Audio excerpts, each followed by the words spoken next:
지난 16일 오전 7시 8분 세월호는 진도 해상교통관제센터의 관제구역에 진입했지만 이를 보고하지 않았습니다. 진도관제센터도 세월호를 호출하지 않았습니다. 뉴스타파 보도로 이 문제가 드러나자 진도관제센터는 모니터를 통해 세월호의 위치와 항해 속도 등을 파악하고 있었다고 해명했습니다. 하지만 8시 48분 세월호가 급선회한 것은 전혀 감지하지 못했다고 밝혔습니다. 당시 해당 구역 내에 선박 간 충돌 위험이 있는 지점이 6군데나 있어 관제사들이 그 배들과 교신했기 때문이라는 겁니다.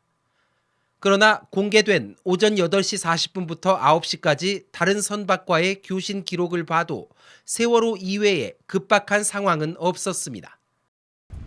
관제 업무를 소홀히 했다는 지적이 쏟아지고 있는 이유입니다.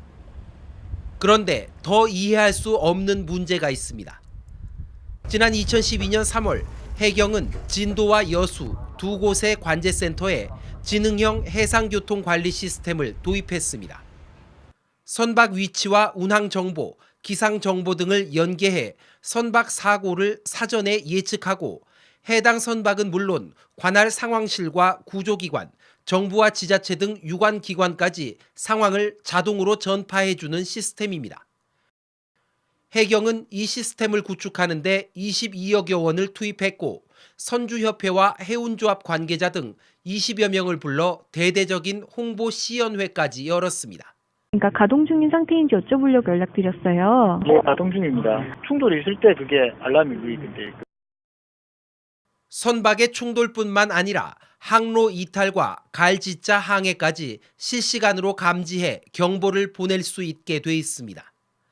이번 세월호의 경우처럼 급선회로 항로를 크게 이탈했을 때 그리고 이후 갈지자를 그리며 표류했을 때 경보음이 울릴 수 있었다는 얘기고 그랬다면 초기 구조 시간을 20분 이상 앞당길 수도 있었습니다.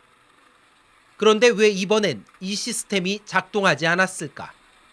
VTS의 관제구역 밖에서 이제 그 선박의 위험 신호를 알려주는 시스템입니다. 세월호는 확인해 본 바에 따르면 이 시스템이 설치가 되지 않았고 실제로 해경은 2011년 말까지 등록된 연안 선박 120여 척의 지능형 관제 시스템 발신기를 모두 설치해줬지만 이후 취항한 선박들에 대해선 선사들을 통해 설치를 권고하기만 했습니다.